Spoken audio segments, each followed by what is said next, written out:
Hello, how are you? I will be reading for you the book One Step Behind Nelson Mandela. This is the book written by Rory Stein, that was Nelson Mandela's chief bodyguard. I'll start from preface. September 1996. The door to the president's office in Pretoria's Union Buildings opened.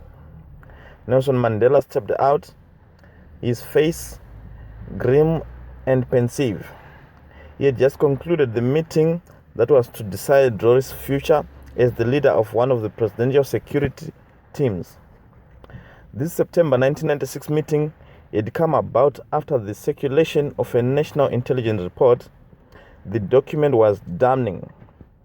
It cited an allegation made by an apartheid-era security branch officer, Paul Erasmus, that Stein had been involved in the 1988 bombing of Kutso House, the headquarters of the anti-apartheid-aligned South African Council of Churches, the SACC. It was true that Stein had been a member of the security branch. True, too, that he had been actively involved in the harassment of senior anti-apartheid activities. In fact, Stein was a typical white, conservative South African policeman who was flattered that he had been identified at such a young age to do his bit to work for Volk and Vaderland. Okay, excuse for that. I'll continue. But although he would have jumped at the chance in the past to save his country in more sinister ways, he did not have blood on his hands. And even though he had been trained in explosive and bomb disposal, he was never part of a crack apartheid squad that blew up the South African Council of Churches headquarters.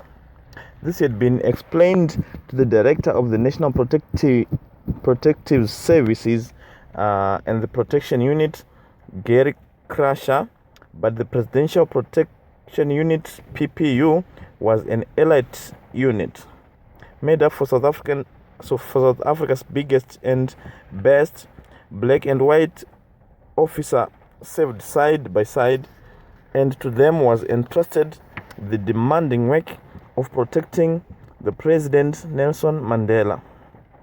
One of the famous people in the world, he is, and adored by millions, hated by some, a man who, because of his courageous fight against apartheid, still had many enemies.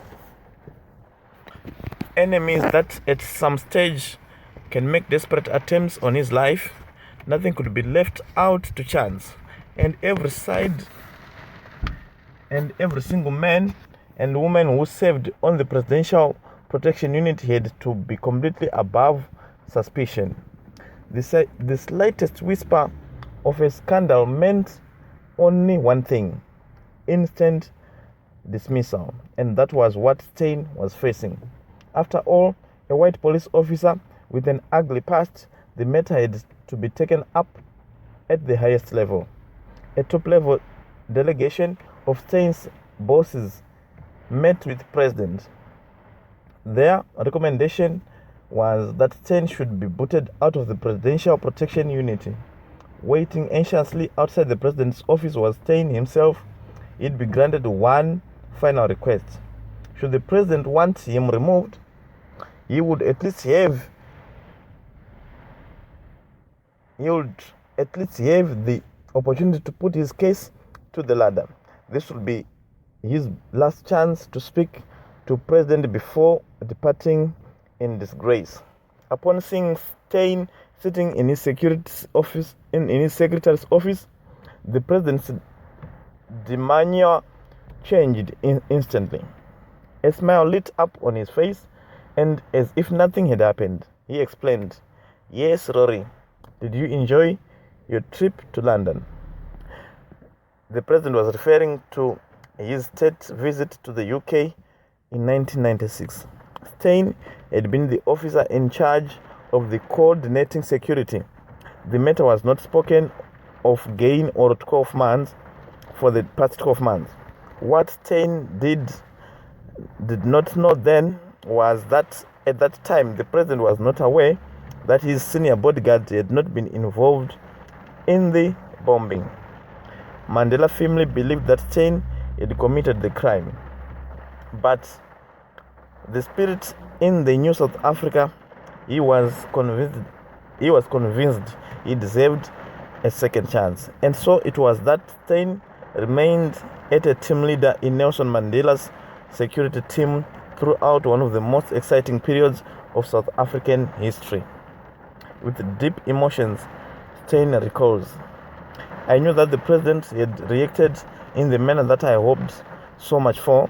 My position in the unit was not in danger. I realized with absolute conviction that I would, if necessary, lay down my life for this man I had once as a terrorist." Then we're now moving to chapter 1, the path to forgiveness. "Look, I'm going in there. Your job is to protect me, not to tell me what to do." This was Mandela advising his bodyguard. Cocktail glasses cleaned, trays of hot and cold snacks were circulating. The talk of the astonishing event of the past few weeks. The venue, the American ambassador's plush waterproof residence in Pretoria. It was March 1990 and South Africa stood on the brink of a remarkable era. The guest of honor, the man at the center of it all, was the African National Congress leader, President Nelson Mandela, who was later to be the president and who just 5 weeks earlier had walked out of prison a free man after 27 years of severe suffering behind bars. The country was still to get used to him. For now, there were many whites who regarded him as a terrorist, and many who fervently believed that the state president, F.W. de Klerk, was a traitor for having released him from jail unconditionally. After all, Mandela had been convinced of sabotage and he had never formally renounced violence. I'll continue from this moment later. Thank you. It was thoughts like this that were going through the mind of Rory Steyn, a former security branch officer. He was now the commander of the Johannesburg VIP protection unit for the South African police services. It was a tightly closed squad with the responsibility of ensuring the safety of all the VIPs sitting Johannesburg, including State President de Klerk. Steyn was invited as a guest at the reception following the successful protection operation of Marilyn Quayle, wife of U.S. Vice President Dan Quayle. He was still armed and ready for action. Mandela was seated in a lounge, deep in conversation with his thoughts. Security is so lax. It would be so easy to murder him, Steyn mused idly. Although he had no intention of doing anything of that kind, Steyn was bitter. Whites have nothing to fear from the ANC, was the message the newly unbanned exiled organization was seeking to portray. And its Freedom Charter boldly proclaimed, South Africa is for all her people, black and white. Nothing but ANC propaganda, Steyn thought with contempt. But 4 years after Mandela's release, that propaganda was all true. South Africa had indeed become a country for all her people, as black and white went to the polls in April 1994. In a quiet, dignified manner that astounded the world. And just days later, Steyn once again found himself observing Mandela, this time as he was being inaugurated as the president of a truly democratic South Africa on May 10, 1994. Organizing the inauguration was a logistic nightmare of massive proportions. Security was a subcommittee of the inauguration committee. It comprised of officers of the old white apartheid regime and former members of the Umkhonto weSizwe, or MK, meaning Spear of the Nation. The ANC's military wing, and unlikely team tasked with one of the toughest assignments ever. 12 days to coordinate the security of 1984 heads of states or their representatives, although planning for the event had begun a year earlier.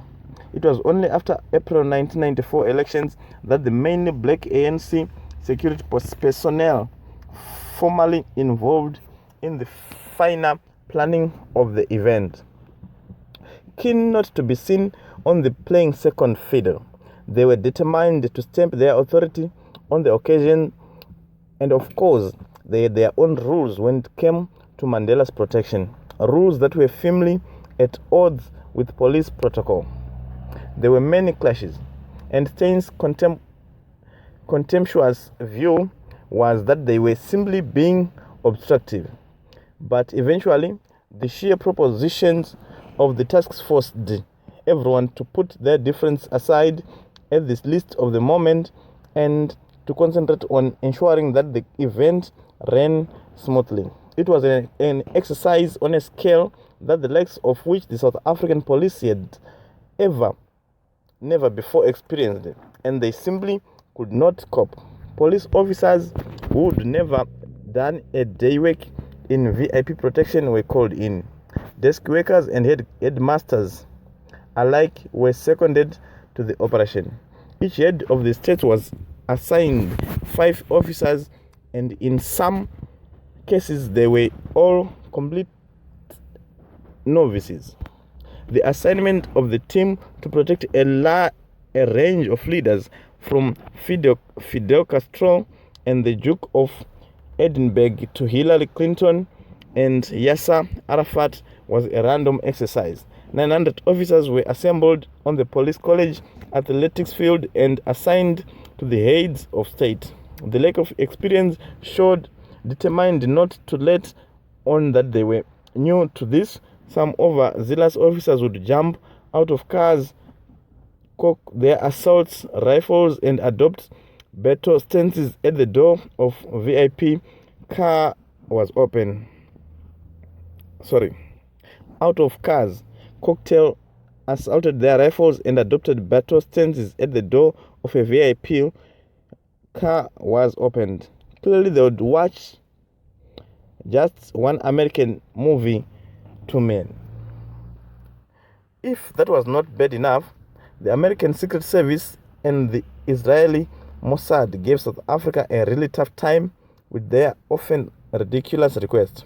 When it comes to the security for their government representative, Americans know only one method: the bigger, the better. In this case, they were protecting U.S. First Lady Hillary Clinton, Vice President Al Gore and his wife, Tipper, and they stood out like sore thumbs on the inauguration. The only 3 people in the massive crowd of dignitaries to be protected by bulletproof shield. In addition, the American besieged South Africa's VIP unit in their over-the-top demands. They insisted on parking ambulances and communication vehicles behind the union buildings and placing snipers on the turrets of the building. These requests were all turned down, but they simply went their own way. Instead of sticking to the 3-car, 5 protectors per convoy rule, the Americans had 10 cars in their convoy. And not to be outdone, the Israelis went on better and had 11. Heads of states were to be collected from their hotels around Gauteng, driven to Pretoria's Union Building and dropped off there. Then the convoys would have to move on. All this had to be coordinated on a minute-by-minute schedule. According to international protocol, the order of the arrival starts with who has been in power the longest. Interesting to note that the way dictators tend to get first preferences in the state lineups simply by virtue of the fact that they have been held onto power for so long.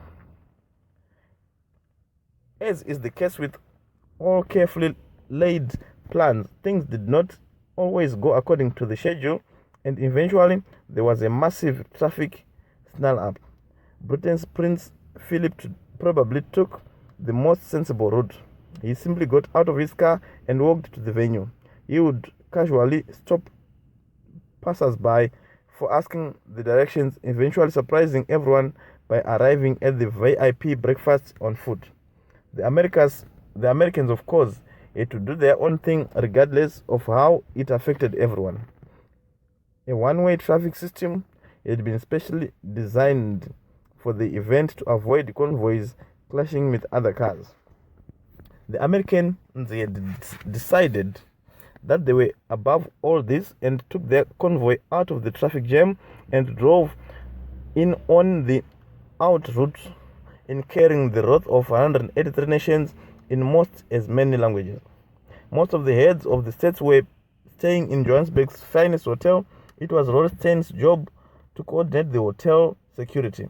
Once all the heads of the states had been dispatched to Pretoria, Johannesburg became a ghost town, and all that was left for Steyn was to put his feet up and watch the whole spectacle on television. It was a time of oddly conflicting emotions for this former apartheid security officer. They were sworn communists like Cuba's Fidel Castro, with Palestinian leader Yasser Arafat receiving a round of applause nearly as loud as Mandela's. Then there was the deeply moving sight of a man who had spent 27 years in jail now reciting the oath of office, followed by what was to become a famous image of reconciliation as the new president held up high the hand of his former enemy, Deputy President de Klerk, and also that of the son of his longtime comrade, another Deputy President, Thabo Mbeki. Who would forget the gasps from the crowd as 4 South African Air Force Oryx helicopters flew over the Union Building carrying the new South African flag. Steyn's head told him that South Africa was lost and that Mandela was going to sail them all down the river. But strangely, his heart was saying something else, something that was only articulated when his father, who was watching the inauguration on television, phoned him and said, "Well, my boy, what do you think?" "I think we are going to have the old man. We are going to give the old man a chance," he replied. Little did Steyn know then that he would end up giving far more than a chance to this man he had regarded as evil incarnated, and so began the battle for the heart of the mind of Rory Steyn. This is the end of our first chapter. We are going to continue the second chapter, starting from the road to reconciliation. Thank you very much. Continue subscribing to Samsonite Stories and catch up as we finish the book written by Rory Steyn, One Step Behind Nelson Mandela. Thank you.